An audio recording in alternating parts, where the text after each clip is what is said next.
Domo arigato, geek to me radio, da da da da da da.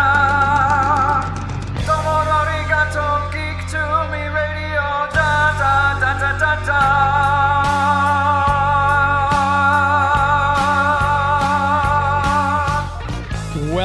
Welcome, geeks and nerds, girls and boys, to a brand new edition of Geek to Me Radio.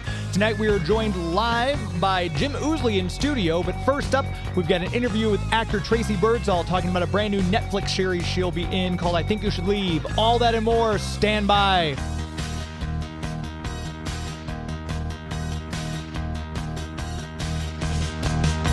We're talking TV, comics and movies, and video games. And if you don't know Star Trek from Star Wars, we'll try to explain. There are 12 doctors for Hogwarts houses, one ring rules them all. To be the greatest Pokemon master, you must catch them all. You must catch them all. Try to catch them all. Gotta catch them all. Gotta catch them all. And for those of you driving around the greater St. Louis area tonight, hearing us on the Big 550 KTRS, thank you very much for tuning in tonight. If you are seeing this on video, you're watching us on YouTube, or you're watching us on Facebook or Twitch, or now Instagram, because Joy's just set that up, because I feel bad now that I said, do we have Instagram? And he's like, yeah, we do. And he's setting it up, so now I feel like a jerk. So thank you for watching on Instagram as well. And for those of you who are hearing us after the fact, out there in the world of the podcast forums, wherever you may get your podcast from, thank you, all of you, for tuning in and listening and subscribing each week. We really do appreciate it. Two guests this week. So I was able to talk to actor Tracey Birdsall at the kind of a last minute. We had to kind of reschedule it, the interview time and everything like that. But I wanted to go ahead and air that interview this week because if you know or not, it's a new Netflix series. Season 2 is coming out, or it's out. I Think You Should Leave with Tim Robinson, and she's in this. She's done a lot of other projects too. We got to talk all about all of her different projects and everything like that. So we're going to play that interview first, and then later we'll have Jim Ousley in studio talking about a brand new Kickstarter. But first, here's Tracey Birdsall. Right now we're chatting with actor Tracey Birdsall about I Think You Should Leave with Tim Robinson, along with other aspects of her career as well. Tracey, how are you? I'm doing great, thank you. Thanks for the time today. A lot of cool things to talk about. Your IMDb resume. You're probably like, I guess, the 12th person who's done the soap operas, which I've always heard from every single person that's one of the most intensive things you can do as an actor, is you got to get the lines memorized very quickly, you shoot very quickly. So talk a little bit, if you would, starting your career more or less on soap operas with like Loving and then revisiting with Young and the Restless. You know, soap operas really, it's intensive work. And there's a lot less that goes on in the creativity portion of the preparation, and a lot more effort that goes into the verbatim memorization and continuing a character line more so than giving it the big arcs. The arcs are all put in by the writers. And so I always tell people, it's like, you know, I dabbled for a few years in soap and I really enjoyed it, but it's a good training ground. And it's a really good job for people who want to be an actor, but they don't want to work the ridiculous hours that we have to work when we're doing, you know, big films and stuff like that. So if you just want a consistent working job and make a paycheck and you can get on the soap opera, then for a lot of people, that's a really good thing. Yeah, absolutely. And obviously, like you said, the commitment to like a movie when you're committing 3 months of your life to it, or even an ongoing TV series that like a 22 series episodic, is quite a bit different type of work than doing like a soap opera. Well, when you take on a film role or a television role that goes on for a long time, like I just finished wrapping one that took about 5 years in production on and off, it really, everything else has to be put aside, and you're still making the same amount of money. So say that you're putting, you know, 1,000 hours into it over a couple of years, instead of on a lot of projects you'd put 10 or 15 hours into it if you had a day roll or something like that. So it's a huge commitment for whatever the negotiated amount of money is that you negotiated at the beginning. And you can never cut it short just because it's taking longer. And I look back over your IMDb page. It looks like, if I'm not mistaken, sometimes IMDb gets it wrong, your very first acting role professionally was on Family Ties. Is that correct? Yeah, that was my first studio role. I did quite a few national television commercials before that, but that was my first time in a studio, yeah. And that's one of those beloved family sitcoms. If you could just talk a little bit just for a second or two about your time on Family Ties. Well, it was kind of nerve-wracking because growing up and going through training and classes and things like that, everybody had their nightmare stories about showing up on the first time on a studio set. And some of the studio sets, they kind of, they'll kind of dish you a little bit. You're just there for a little bit. You're not part of the family. And so I was nervous and I had my guard up and I was really young. And so I remember kind of showing up and, they'd all worked together for so long. I was only there for a couple days. And it was exactly the opposite of what I expected. They were super warm and inviting and friendly. And so it was a really fantastic experience. Probably the first and last time I ever got really nervous. And then moving all the way fast forward now with working on something like I Think You Should Leave with Tim Robinson. It's comedy is such a freeing thing, especially we all need to laugh more than ever now, especially in the past year or so that we've had to experience. So exactly, it's got to be so much fun working on a project like this. Especially during a pandemic. Yeah. I mean, you really hit the nail on the head with that one because I auditioned for this at the beginning of the pandemic and then we actually filmed, a good 8-9 months into it. So every protocol was in place.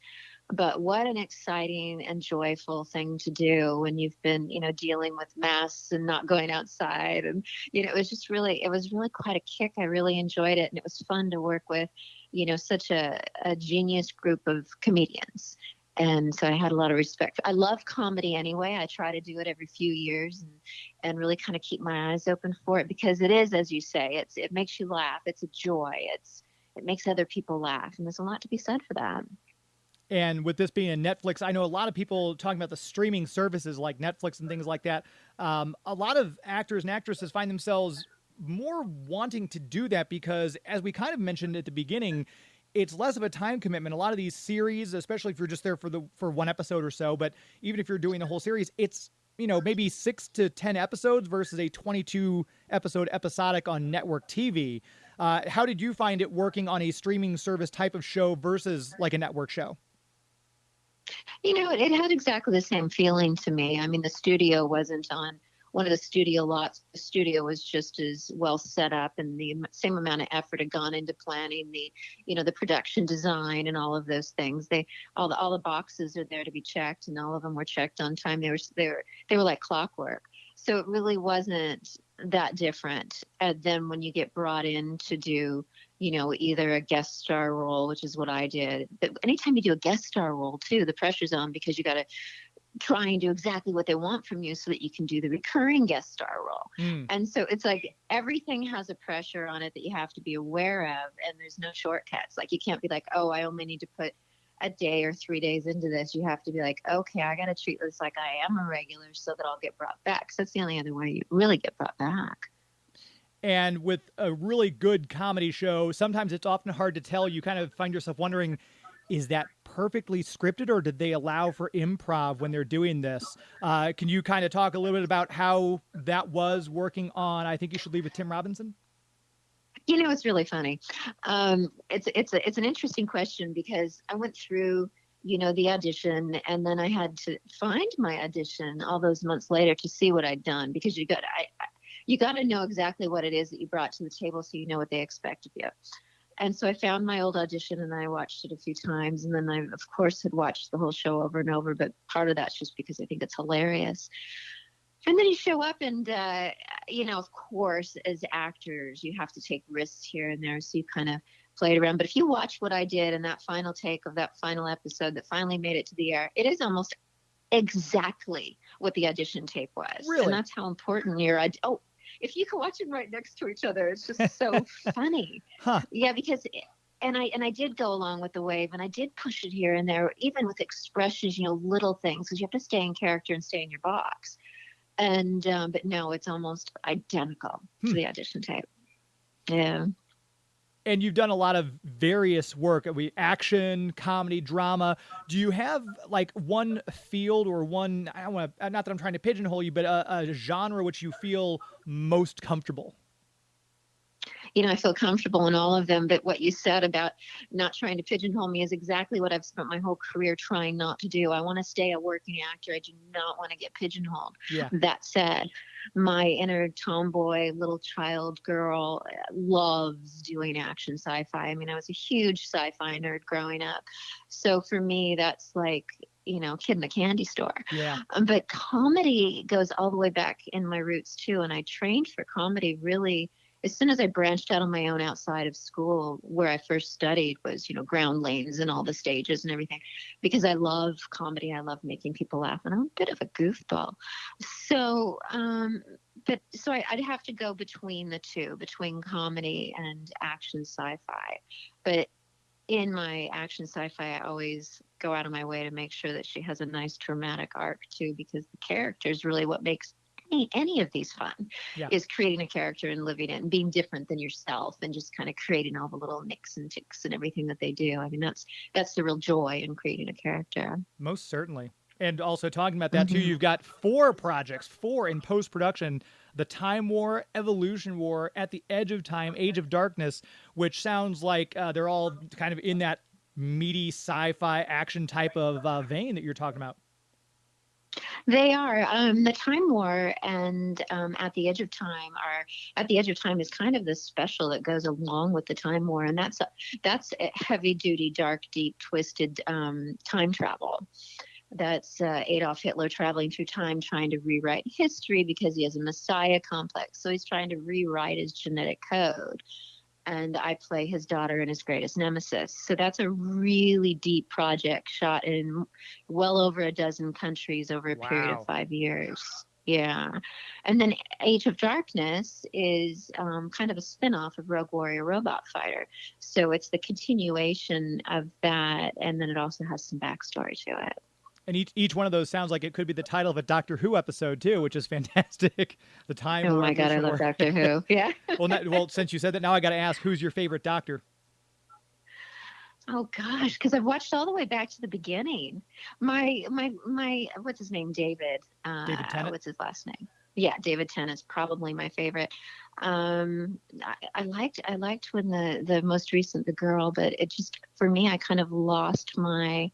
Like, I didn't go, oh, I got to watch Doctor Who now. So it isn't that she didn't do a brilliant job.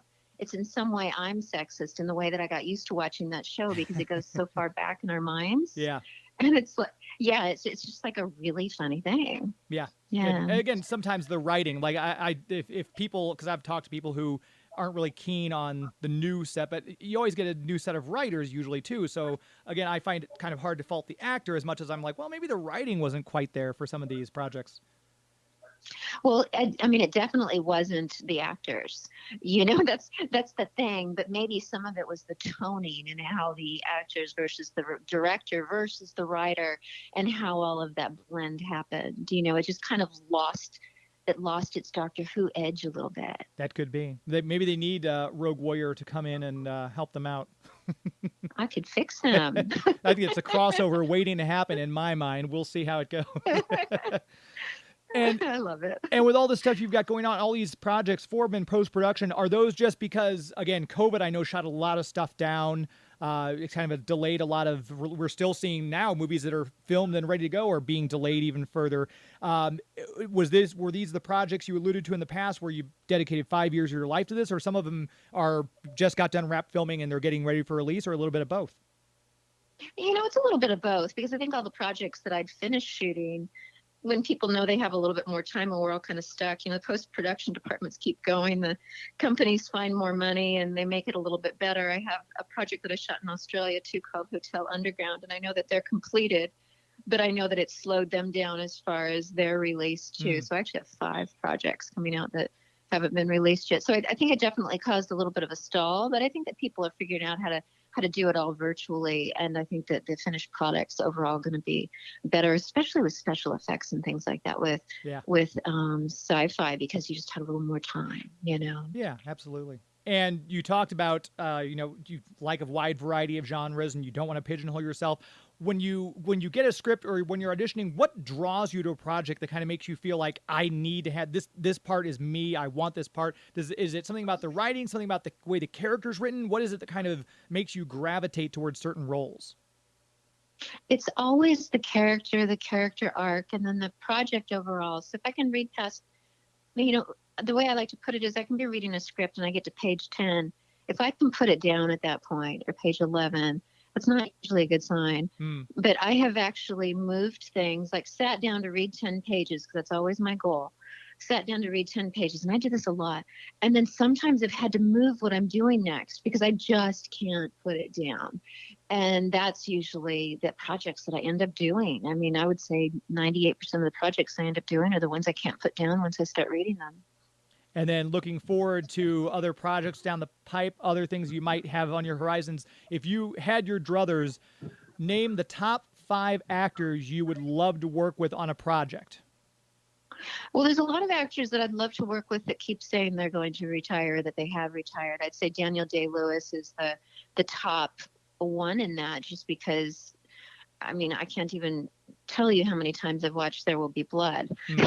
It's like, I mean, it's just incredible. I mean, always the Meryl Streeps and things like that. But then again, I'd like to go back and work with some of these Saturday Night Live actors again, like what I just worked with on I Think You Should Leave Now. I mean, Tim Robinson would be a blast, and even though most people that isn't who they'd think of working with, I just think that he's quite a kick as a human being. Some of the actors I've worked with before, Barry Corbin and I work really well on screen, and I'd love to work with him again.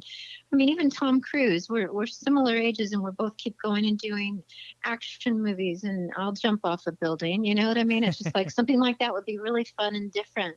So I have a million actors that I'd love to work with. It's anybody who puts the same amount of effort and time and passion into it as I do. Those are the fun people to work with.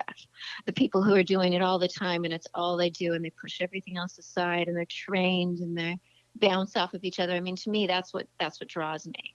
So. And with COVID having everyone locked down and all Netflix and streaming services being a saving grace with us able to binge shows, what were some of the stuff that you binged and you watched during lockdown? Oh my gosh, I watched everything I could get my hands on. I love Handmaid's Tale. I absolutely love Handmaid's Tale, and I watched that. I even watched, what's it called, Bonding, that has a second season.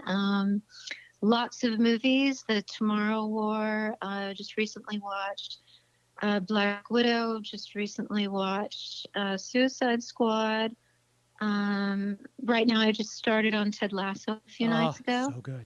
And that's really fun. But I'm also rewatching The Big Bang Theory. I just love The Big Bang Theory. So it's kind of a combination of everything. There are some shows like that you may have seen episodes 20 and 30 times, but you never get tired of going back and watch them. It's like comfort food. It is. And The Big Bang Theory, I just love it because it's also so intellectually stimulating, and it's hilarious. Yeah, and it's played at so many different levels. So depending on where you're at in life, it's kind of like a Disney movie where it's played to both the adults and the children, right? Where it has these different levels in it. So you're either going to pick up on it or you're not. And you're going to pick up things if you watch it again a couple of years later. So it's really quite a fun watch. I would agree. And again, I think you should leave with Tim Robinson on Netflix. Keep your eye out for The Time War, Evolution War, At the Edge of Time, and Age of Darkness, all coming soon from Tracey Birdsall. Where can people find you if they want to keep up with you? Website, social media handles, things like that. My website is tracybirdsall.com, and it has all the social media links off of it and IMDb and stuff like that. So that's probably the best place to start. Perfect. And we'll put a link to that in the show notes for this. This has been fantastic to talk with you. Tracey Birdsall, I appreciate your time so much today. Appreciate you too. Thank you so much. Thanks to Tracey Birdsall for taking the time to talk about her new show. Make sure you check out all those. We'll put a link to her website in the show notes so you can keep up with her and see all those cool stuff that she's got doing, because she, like she just said, 4 projects in post-production, and 1 should be coming out very, very soon. We're going to take our first break. We're going to come right back and chat with Jim Ousley all about his brand new Kickstarter project, the Atonement Bell. Please stand by.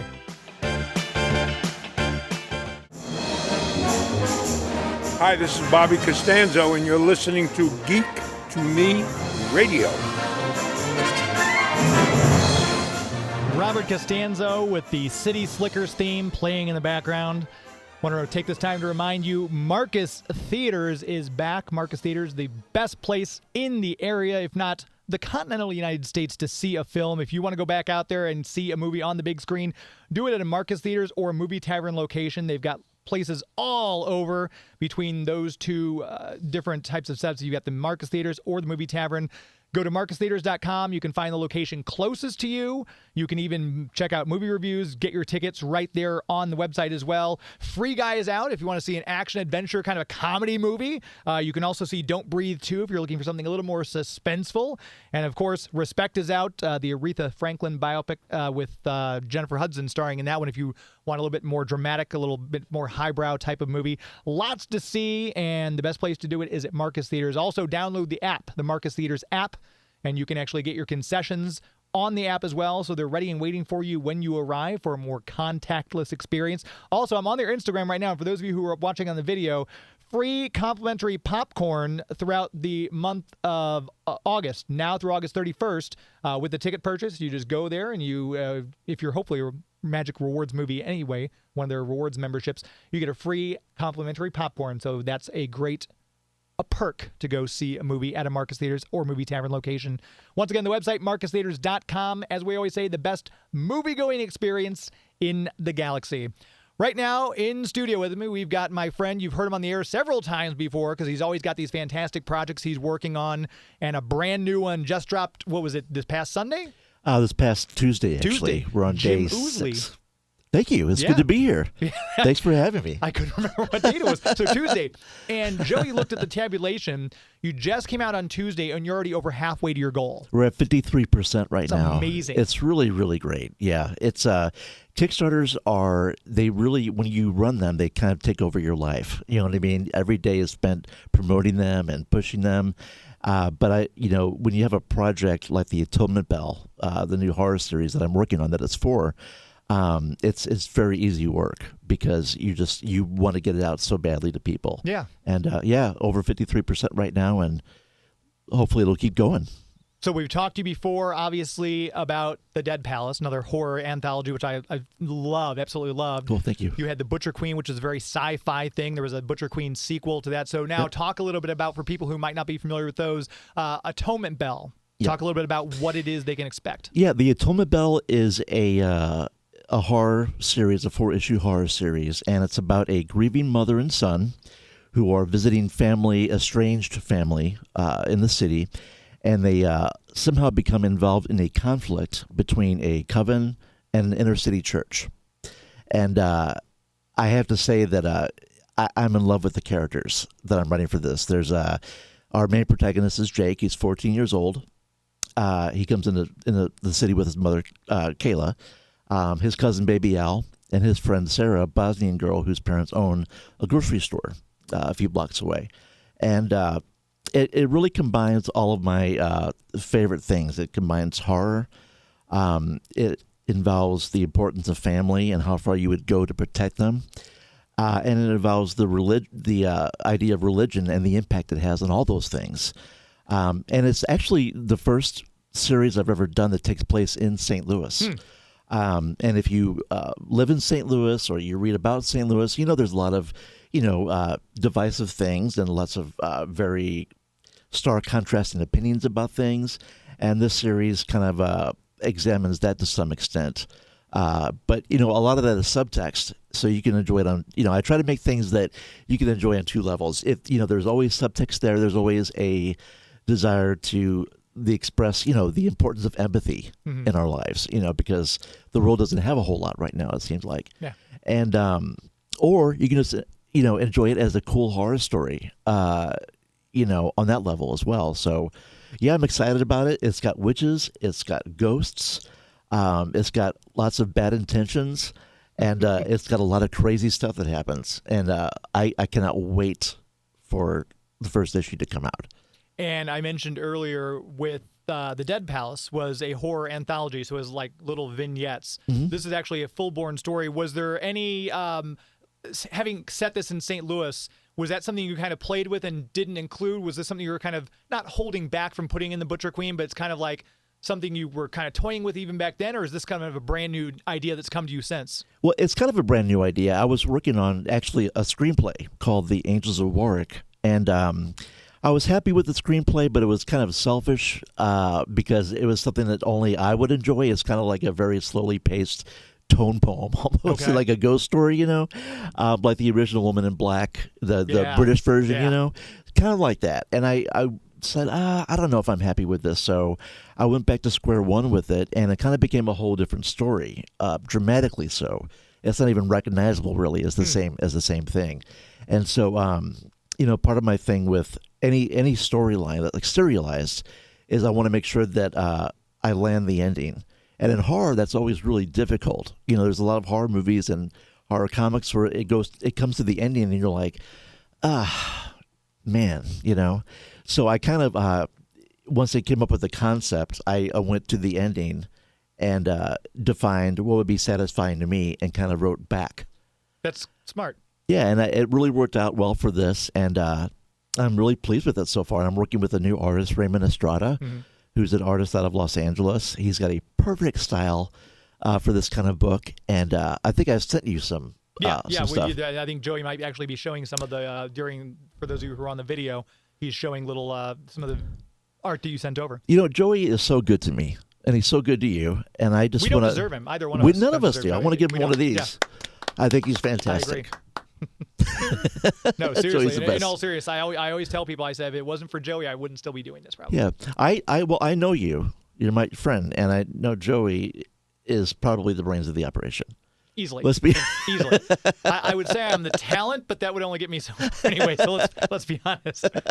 But so you're working with someone who's an artist in LA, and maybe he's not been to St. Louis. This is set in St. Louis. So are you sending him pictures? Are you kind of like describing like this has got to be this? So how does that work with him drawing what your mind is seeing? You knowing St. Louis, him maybe not so much. Well, I think with the scripts, I'm trying to be even more descriptive than I normally would, and I'm sending him like reference shots of various places in St. Louis.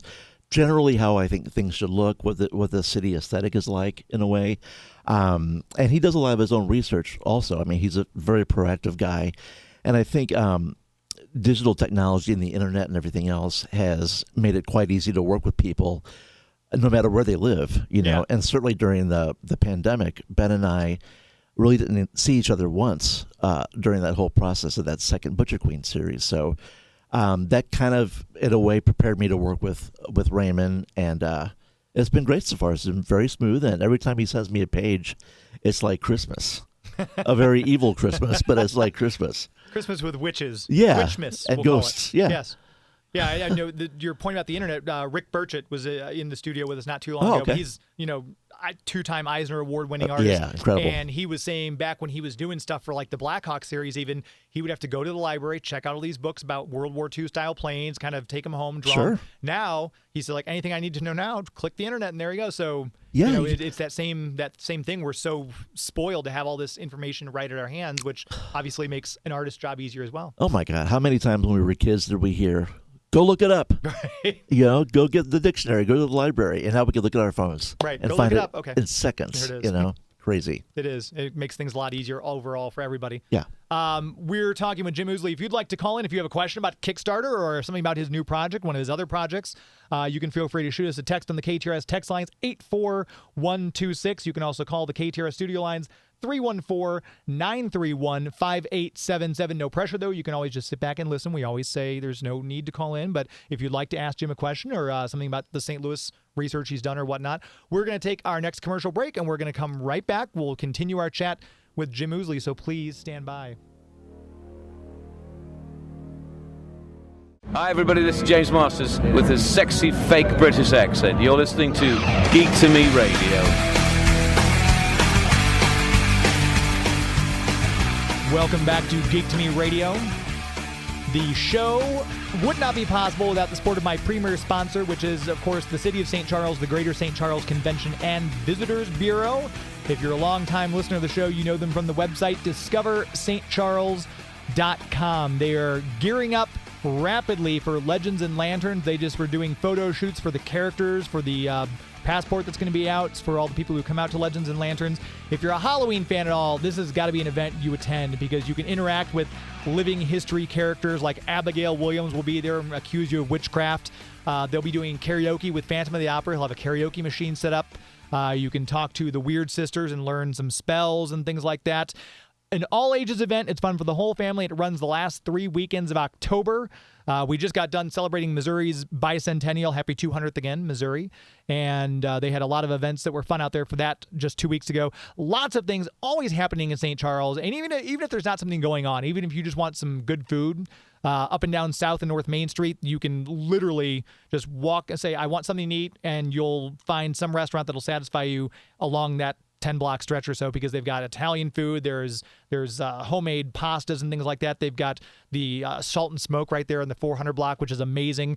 And, of course, I always recommend if you're looking for some unique cocktails, Tompkins House, which used to be the mother-in-law house, has great specialty cocktails. Their sommelier will blow you away. It's always a fun time, always something to be done, especially when the weather is nice like this. You can go out and bike ride the Katy Trail, take your dog for a walk, go play Frisbee, just get outside, have some fun. A good time is had by all. Once again, the website, whether you're from local here in St. Louis or you're from out of town and want to plan a trip, discoverstcharles.com, discoverstcharles.com for an historically good time. We are talking with Jim Ousley this hour about the Atonement Bell, his brand new Kickstarter project. And before we took that break, we were talking about how the internet's be able to quickly access pictures and Instagram, things like that for your artists. But as a writer, you obviously are here in St. Louis. What parts did you draw on that you already knew about? And then how much did you have to do extra research just to kind of make sure you had the certain touches down? I grew up in St. Louis. My family lived in the city until I was like 6 or 7. We moved to the suburbs after that. But when I got older, I worked in the city. I lived in the city for a while again.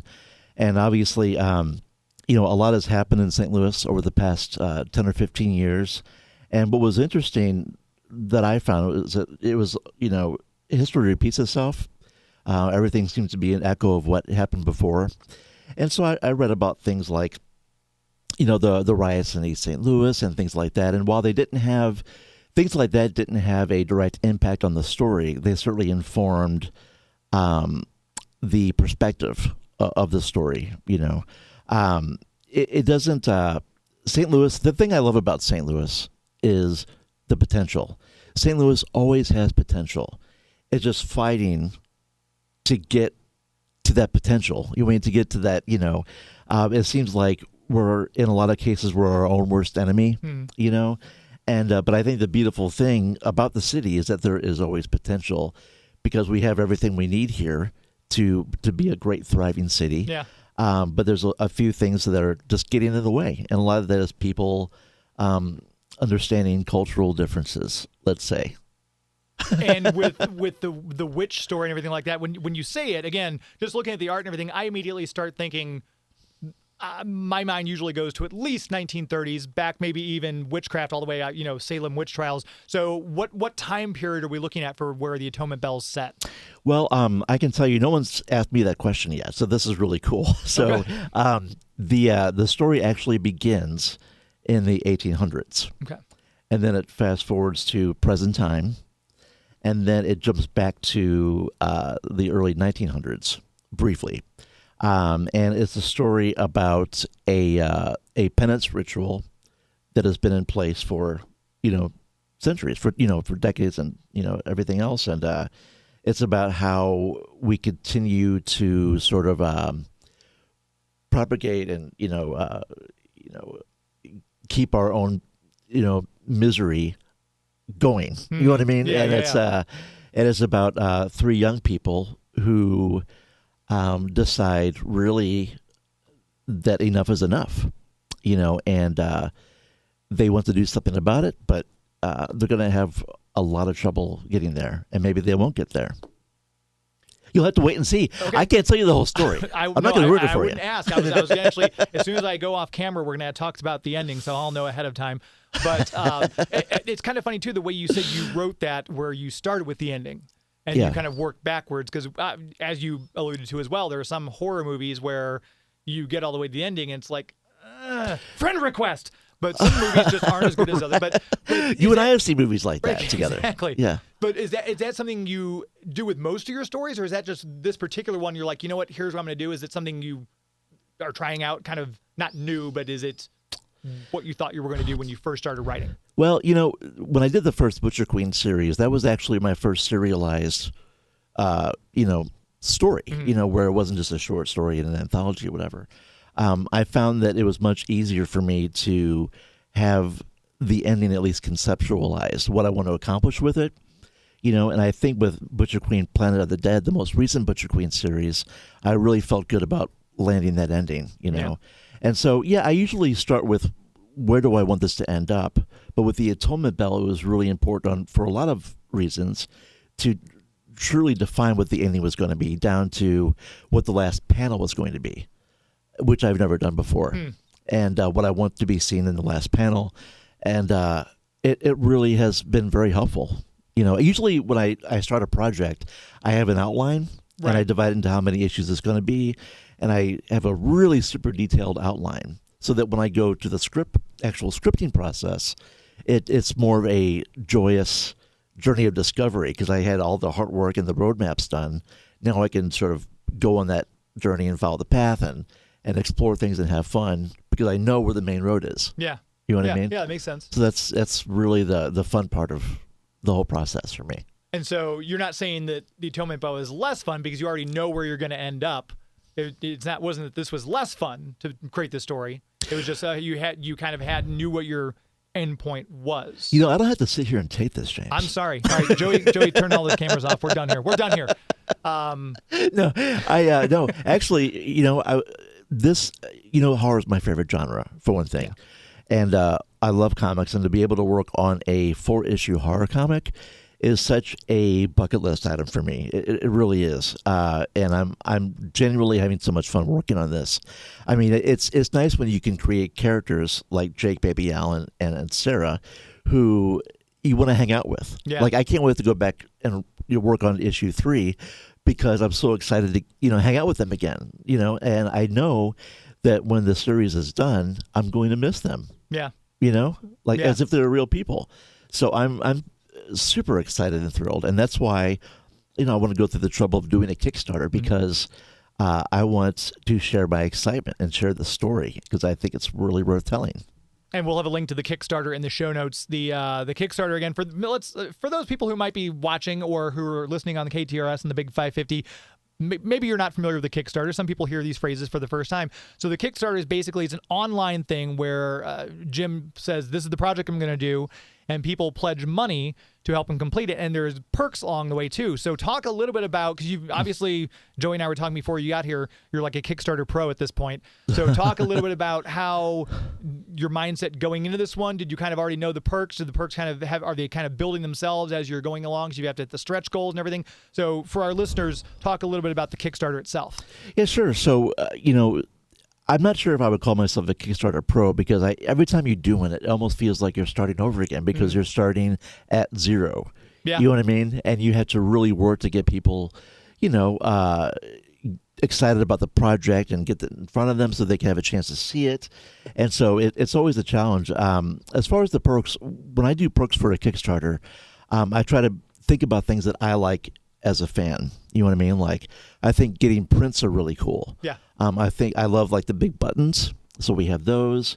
I know that when people walk around at a convention, they always need tote bags. So for this one, we have an Atonement Bell tote bag. Nice. We have a really cool heavy metal style, the Atonement Bell T-shirt with the Sovereign Witch's skull mask on there. So just fun stuff like that. I always try when it comes to like the merch stuff that you get when you back the Kickstarter. My mind almost always goes back to being a teenager and what I think is cool. Right. Because generally speaking, that's still what I think is cool. You know what I mean? Yes. So it's easy to get, as serious and there's, the Atonement Bell has a lot of levity to it, which really comes from the 3 main characters. You know what I mean? But when it comes to the merch, that's something you can really have fun with. That's not attached to the story itself. You know what I mean? It's more to do with imagery and aesthetics and things like that. So And I do want to say too, when people who back a Kickstarter, you're not just like donating money. You're actually buying the book. You're either buying a single issue, you're buying 4 issues. Sometimes like one level will have the 4 issues, a T-shirt and a sticker and a button, and a bookmark. There's different levels get you different things. So you're buying something in advance, and you'll be getting it before anybody else. And that's really the fun of Kickstarter.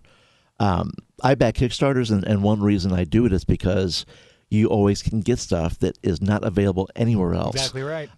We actually, all the people that back our Kickstarter for the Atonement Bell, there's a exclusive issue number 1 cover variant that only Kickstarter backers will get.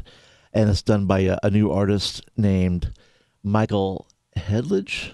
I'm probably butchering his name because I've got the memory span of a gnat when I'm on the spot. But it's a really great, I sent you a copy of that as well. Okay. And so you get exclusive stuff that you can't get in a store, at a convention, anywhere else. And at the end of the day, the most important thing is that you get a really, really cool, fun, creepy horror story. Yeah.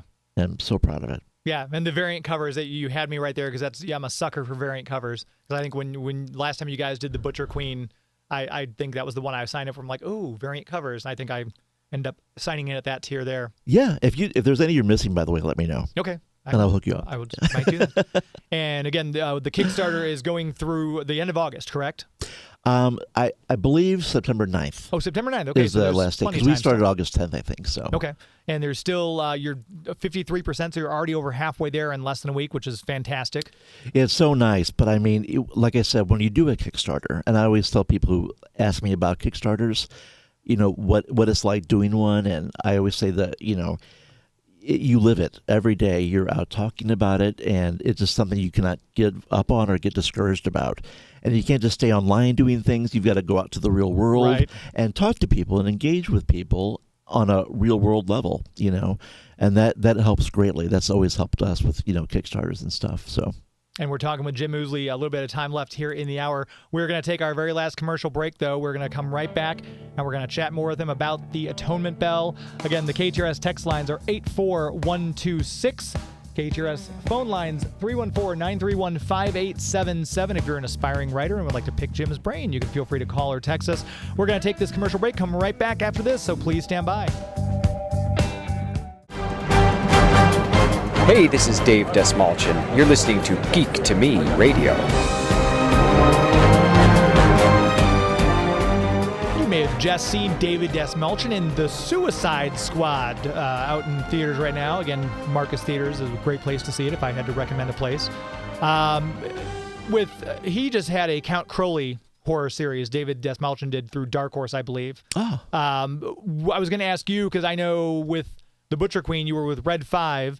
Doing the Kickstarter for this, though, is there an advantage to doing the Kickstarter? Like, it's not that you're retaining more personal control versus working with a company like Red 5, but talk a little bit about the difference. Well, actually, the first 2 Butcher Queen series both had Kickstarters, and both were published by Red 5. And the Atonement Bell is actually going to be published by Red 5.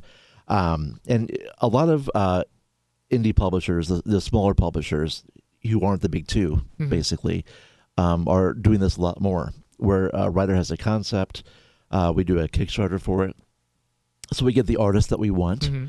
And it really is more about having control over what you envision it to be.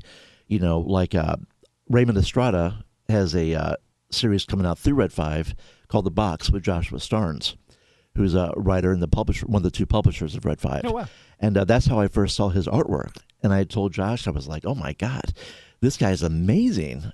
I'm writing this horror series, and he would be so perfect for it. I mean, like, literally, his artwork is what I envisioned for it, And that's what the Kickstarter is for, essentially, is to pay him, pay the artists, ahead of time for their work, and then be able to fully bring your own vision into reality. You know what I mean? And so that's the advantage of it, and it really is worth the work. I eventually get paid like on the back end, but the the work is its own reward. Yeah, you know sure. what I mean? Yeah. That's my big thing. No matter what happens, I love doing the work, and I love people reading it, and giving people something to enjoy, like you do with your radio show. I mean, that's really a gift to be able to do that. You know what I mean? My goal in life is that when I die, I want to leave behind as much cool, fun stuff as I possibly can. And I really mean that. Yeah. And so that's why I do this stuff. And it's always worth the work, because the work is rewarding and fun.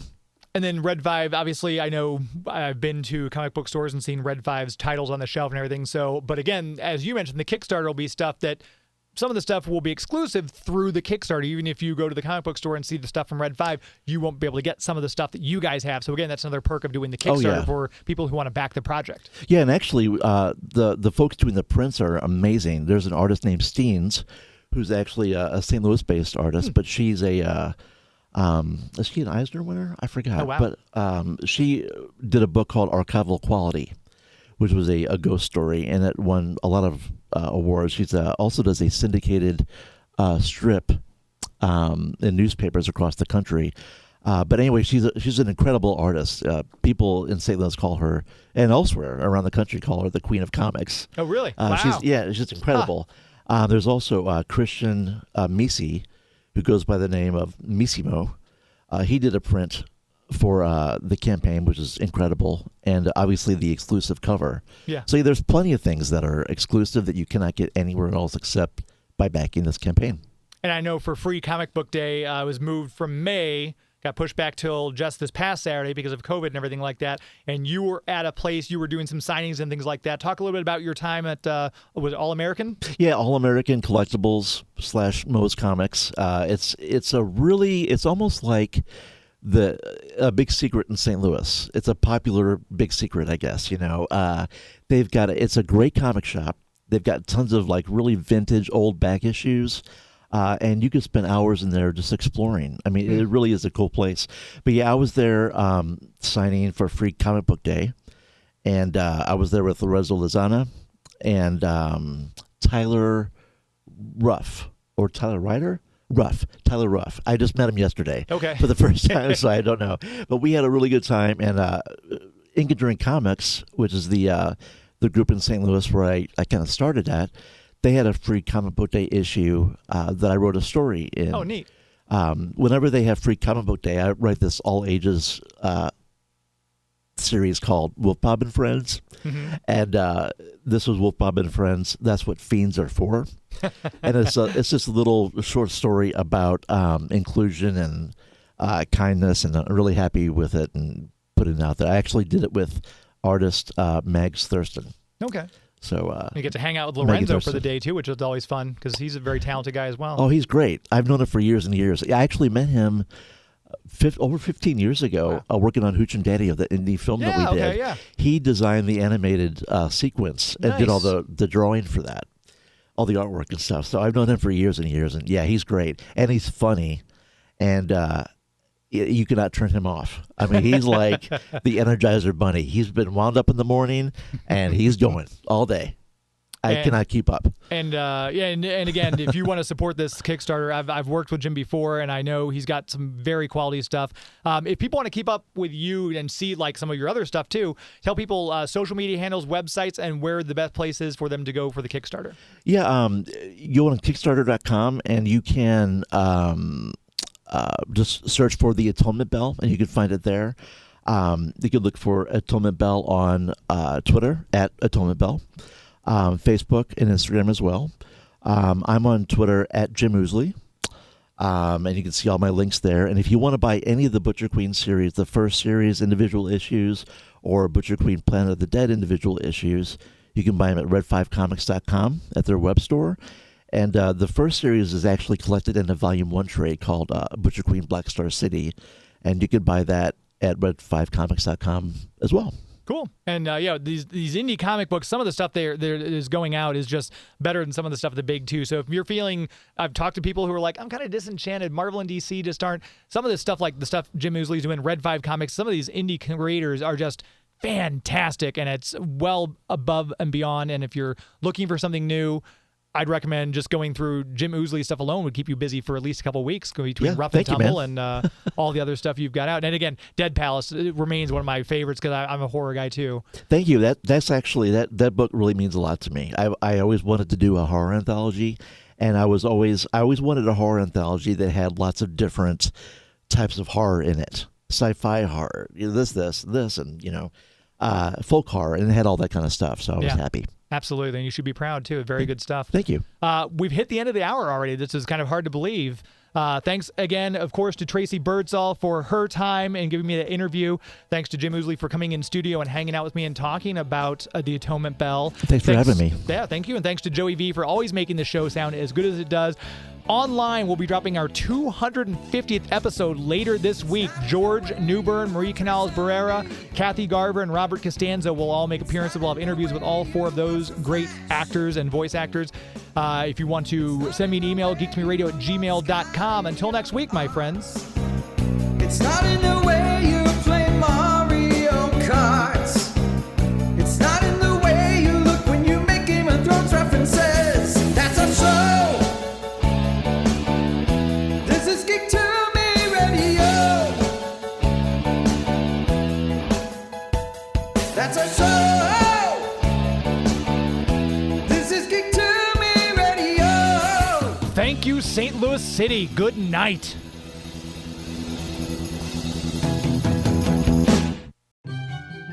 Hey kids, are your parents about to buy you a shiny new toy from Amazon? Hi, I'm Chucky. Wanna play? Well, don't be selfish. Share some of that money with us. Before going on Amazon, make sure to type in bit.ly/geek2me in the web browser. It will look just like Amazon.com, except it'll say referral Geek to Me Radio up top. And then when you check out, a tiny percentage will go to support the show without costing you 1 cent more. So before your parents get you that gizmo, gadget, or widget, make sure they type in bit.ly/geek2me in the web browser. Bit.ly/geek2me. Bit.ly/geek2me.